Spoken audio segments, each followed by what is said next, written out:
The following program is produced in association with KCET Los Angeles and is being broadcast statewide on California Public Television. This series has been endorsed by the California Teachers Association, the California School Boards Association, and the California Library Association. California's Gold is provided to the PBS network statewide through a grant from Wells Fargo Bank, coming through for Californians for over 135 years. Hi, I'm Huell Howser, and right now we've pulled off to the side of the road to take a little break. You see, we're heading north up 395, which cuts us right through the Eastern Sierra, which is one of the prettiest, most spectacular areas in our entire state. Now we're heading north about 20 more miles to visit a little town, a town that's played a very important part in California's history. At one time, as a matter of fact, they tell me that this little town was the richest and the wildest place in the entire state. Well, I think things have settled down there a little bit now, but it's still supposed to be extremely colorful. In fact, I've been told that if you want to see what life was really like in an honest-to-goodness California gold mining town, this is the place to visit. So as always, you're invited to join us on this adventure as we continue our search together, this time in the Eastern Sierra for California's gold.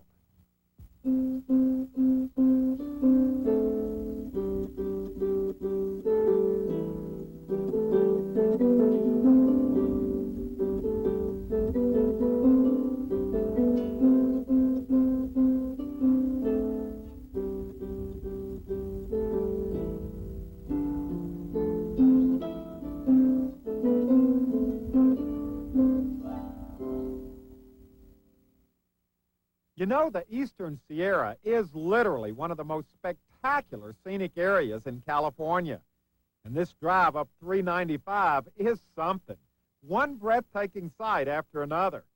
And right after you go north through the little town of Lee Vining in Mono County, there's Mono Lake off to the right, one of our state's true treasures.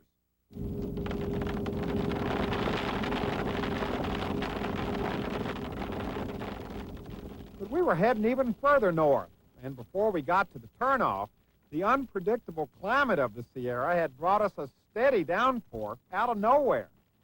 Our destination was 15 miles off the main highway, down a windy road that before long became a bumpy dirt road. We were heading for Bodie, an honest-to-goodness ghost town nestled in the Bodie Hills, over 8,000 feet above sea level. Now, back in the 1880s, this town was bustling. Over 12,000 people came here in search of gold, and they found it, too, and lots of it. But as with so many gold rush towns, after the boom came the bust, and the town gradually lost population until the very last hardy souls moved away in the 1940s. In 1962, the state of California acquired the land and the buildings, which became Bodie State Historic Park. Nowadays, when you visit Bodie, it's literally like stepping back in time to the gold rush days, a whole town frozen in time. I'd arranged to meet up with a couple of the park rangers and with Arlene Reveal, the Mono County librarian, who knows everything there is to know about this fascinating place called Bodie. This is Green Street in Bodie. It's one of the main streets. There is a main street down here below us. Now here's the church. Right. Was Bodie a religious community?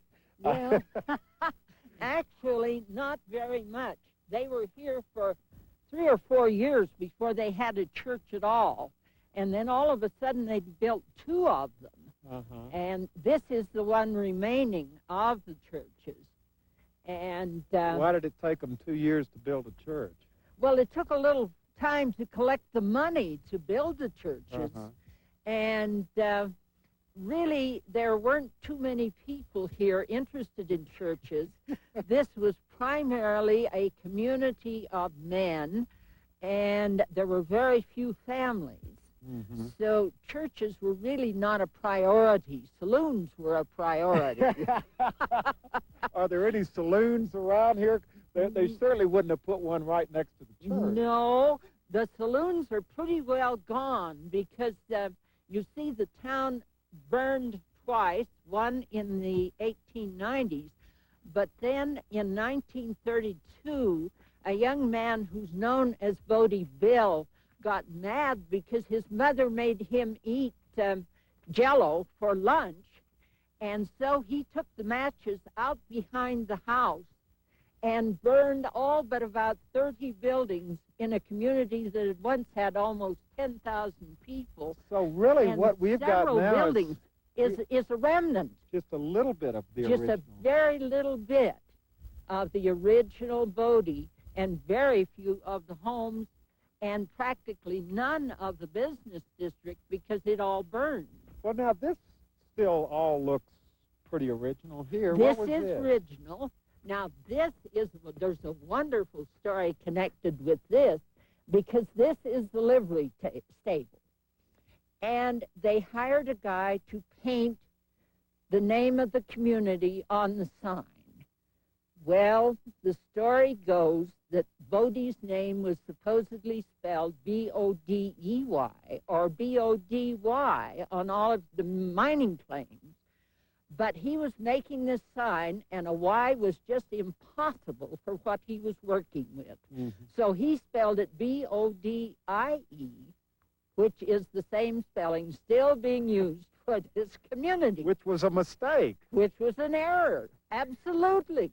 But you know, when you get into a position where you have to make a sign, you have to make your letters fit the size of the sign.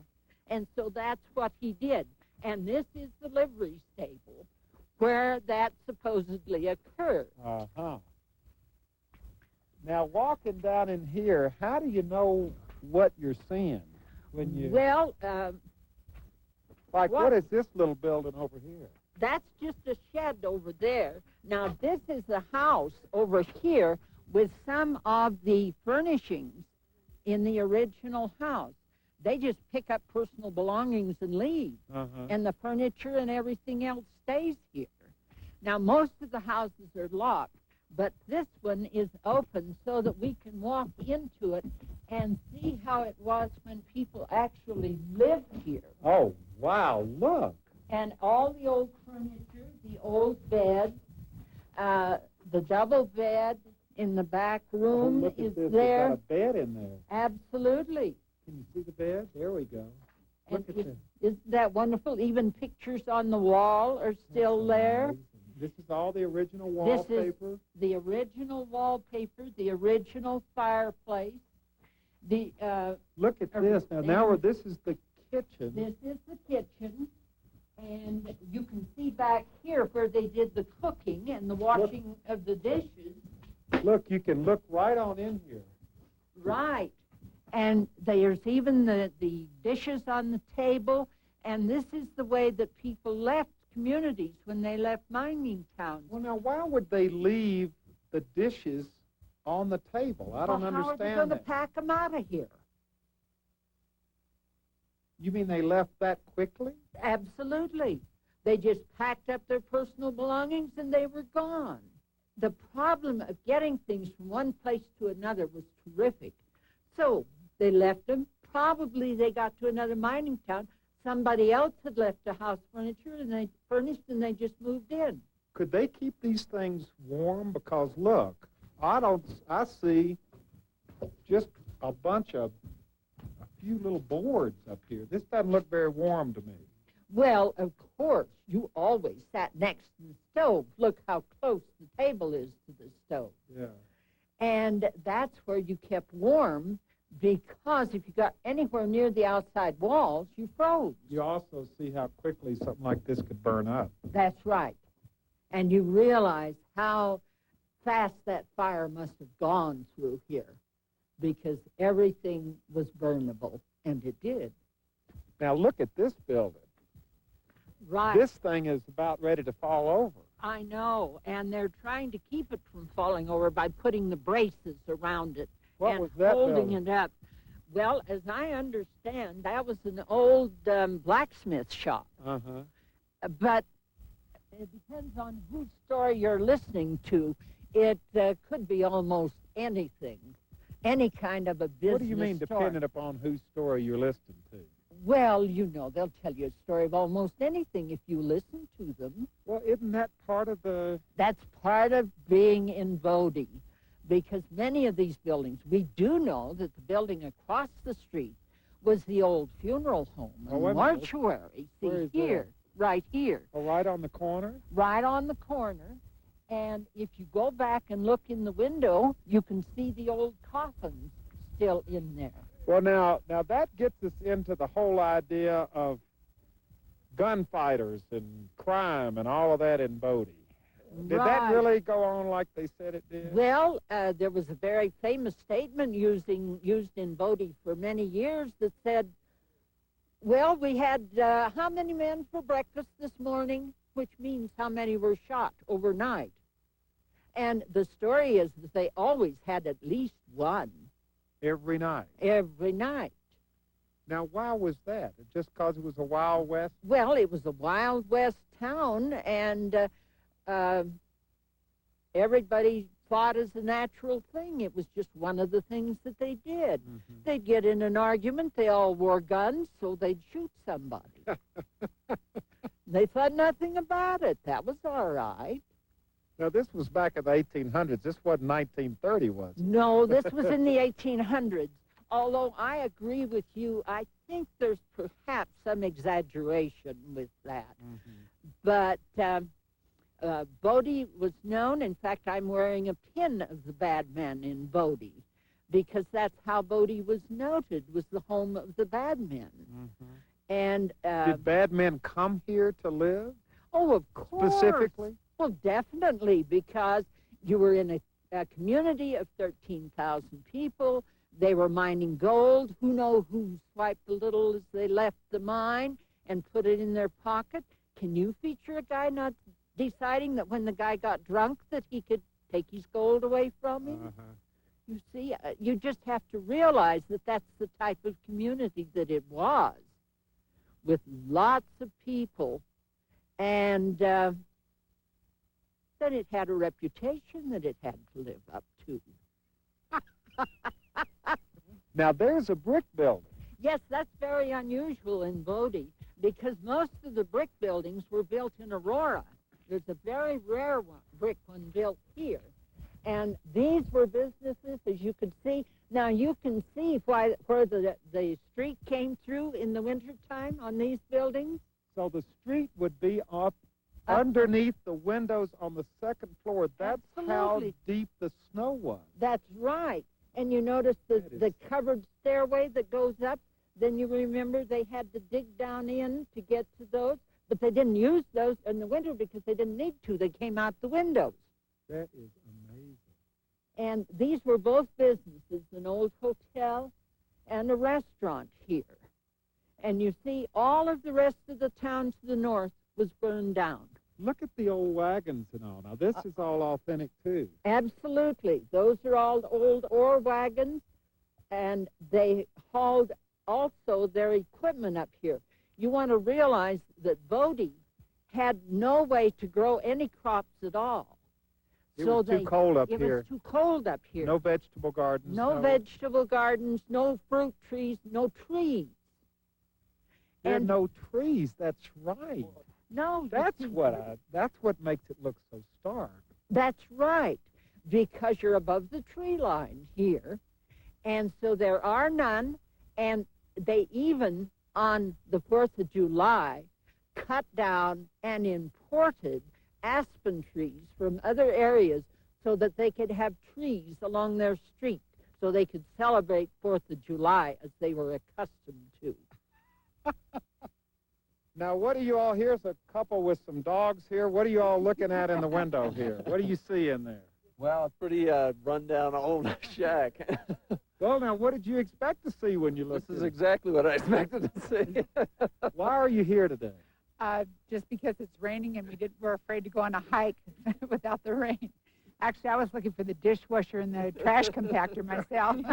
Do people in Germany have, when you say ghost town in the West, do they have an idea of something kind of like this? Yeah, I think so. Basically, they think of Western men and gunmen shooting around in the streets and some saloon fights, you know, like in the old Western films. And Well, now, that all happened here. yeah, you can imagine when you see this town here around, and you really can imagine what once there was here. Yeah. That's why you wanted to be here, right? Sure. You would have been right in the middle of everything. Yeah, let's find some gold here. You excited about it? Certainly, yes. It's amazing the way that many of these houses have been preserved. Such a genuine way, really. Yes. Yeah, you don't have anything like this in Scotland, do you? Certainly not. No. Oh, well, we have old buildings, but they're all made to last. I mean, not of wood, you know, they're built of stone, Yeah. the granite stone. Oh, this is super. A lot of people are interested in what's happening with the buildings, what our philosophy is in terms of maintaining the buildings. The philosophy basically is to maintain them in a state of arrested decay. Arrested decay. Which- What does that mean? Well, basically it means with what limited resources you have available, you do what you can to try and keep the old buildings together, but if they ever collapse, you never rebuild them. So all of the buildings are original buildings. And basically, with a limited budget, you just have to set priorities and determine each year which buildings are going to get the money that we receive. So how much longer do you think this building can stand in the state of arrested decay it's in? Well, that particular building has had some work done on it. It's been re-roofed in recent years. It probably will last quite a number of years, but there are some others around here that if we have a normal winter, I'm afraid are likely to be gone. Now, what was this? Well, this is an outhouse. Outhouse, right. Now, it's in a state of arrested decay. Well, How much longer would this stand?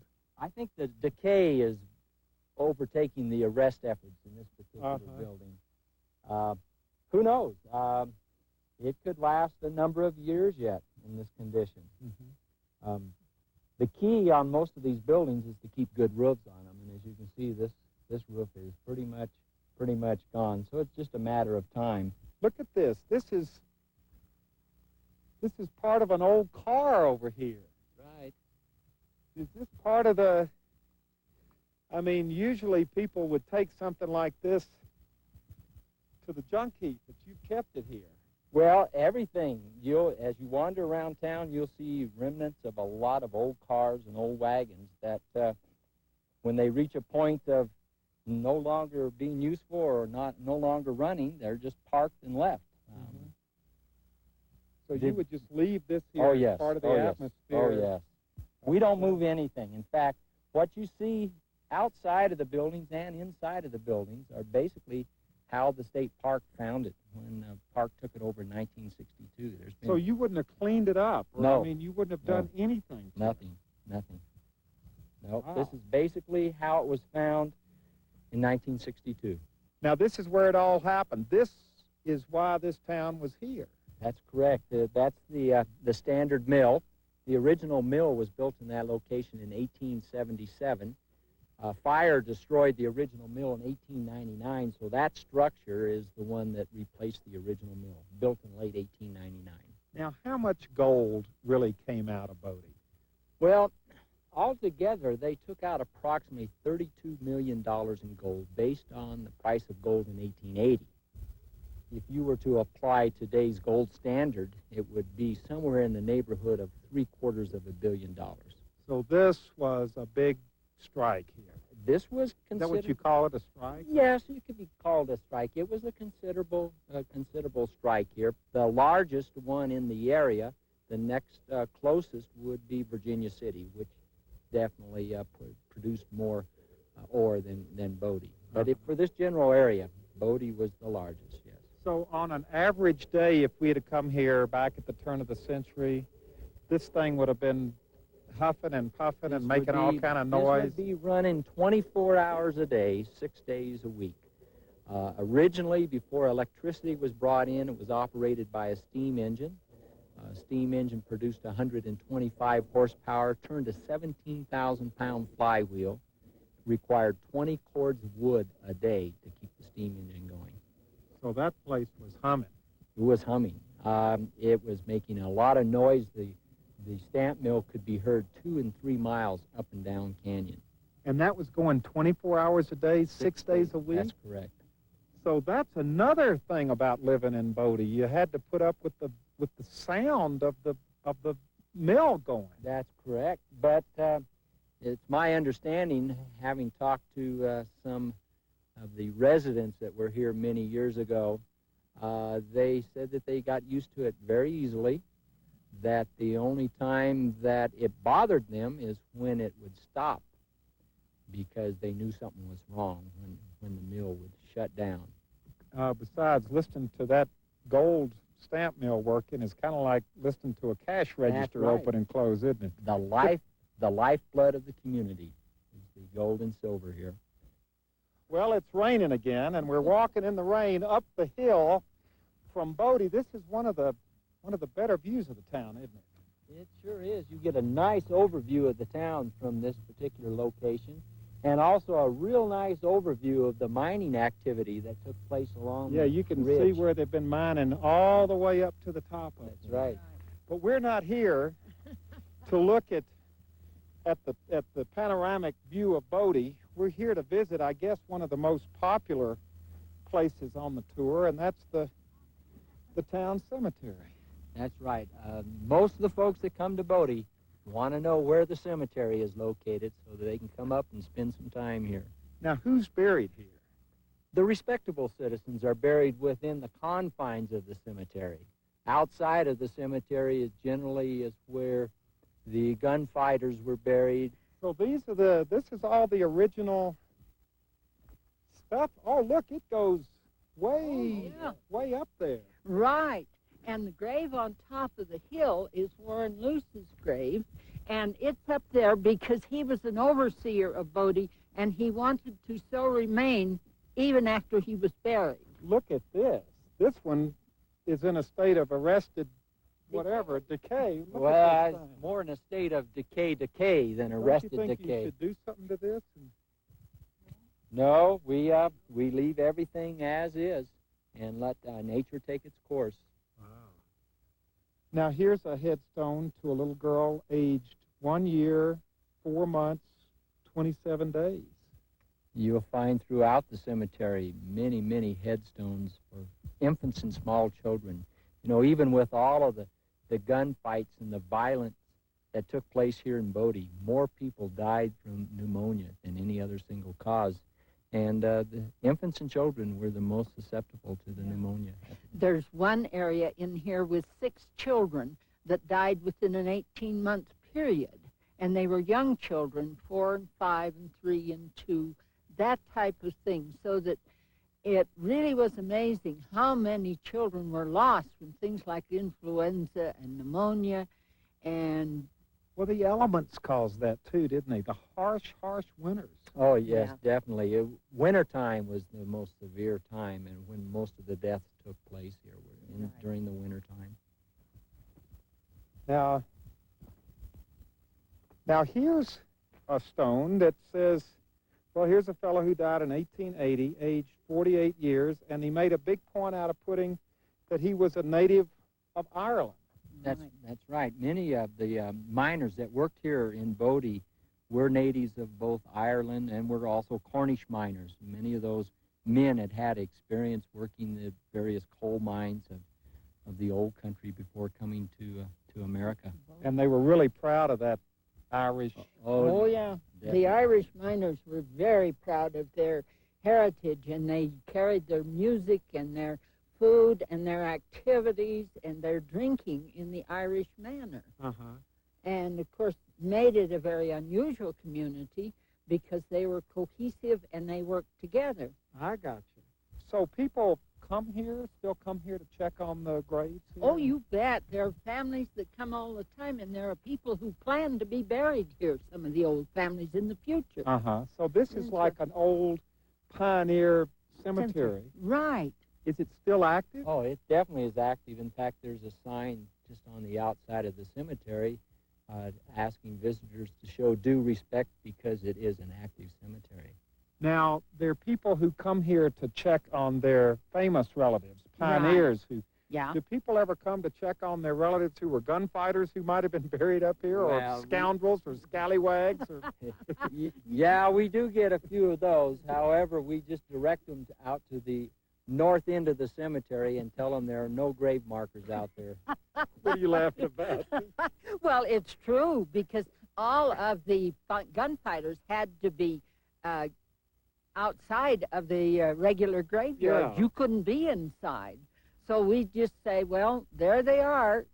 Hope you find somebody. Do you think it would have been a good place to live? Because, all I'm thinking about are the gunfights, the weather. They couldn't grow any food. There were no trees. No, it would not have been a good place to live. There was gold. There was gold, but the gold that was here was being taken out of the hills by large corporations. Most of the individuals that lived here and worked in the mines were just miners paid a daily wage of $4, hired by the corporation. So they never got rich. They were just working for a daily wage. Yeah. Conditions were extremely tough here, especially in the wintertime. And, of course, with all the violence and the many epidemics that they had of pneumonia and influenza over the years, there was a high death rate here in Bodie. So I guess what you're saying is, all things being equal, it's better to be here now, kind of reminiscent about the way it used to be, than what it would have been like to have actually had to live through it. Most definitely. Most definitely. Well, the latest little rain shower we had here has just about cleared out the main street of Bodie, so I better hurry up and finish this program before it starts to rain again, because you never know what's going to happen up here in the Sierra. Something else funny has happened. This is about the 5th time I've tried to close this program. This is the 5th take. The reason we've had to do so many takes is that I get out of breath by the time I get up here, and I just found out, they were just telling me, the reason I'm out of breath after doing all this walking is that we are at 8,400 feet. The air up here is very thin. Now, I'm not usually in the habit of recommending places for people to visit, but if you'd like to see what life was like in an honest-to-goodness California mining town, Bodie is definitely the place to visit. And as we close, I'd like to thank Arlene and all the State Park Rangers for giving us all the VIP tour. It's been a lot of fun, and as usual, I'd like to thank you for joining us and invite you to come on along with us again next time as we continue our search together for California's gold. I really am out of breath. Goodbye, everybody.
California's gold is provided to the PBS network statewide through a grant from Wells Fargo Bank, coming through for Californians for over 135 years. Hi, this is Huell Howser, and if you enjoyed this episode of California's Gold and would like to see it again, or share it with your family and friends, all you have to do is call 1-800-266-KPBS, and we'll send you a copy right away. Next time on Rock and Roll. White America and some black America wasn't ready for it. A new sound explodes onto the American scene. This black music was so intense. It was so full of power and rhythm. There's a whole lot of shaking coming up next on Rock and Roll.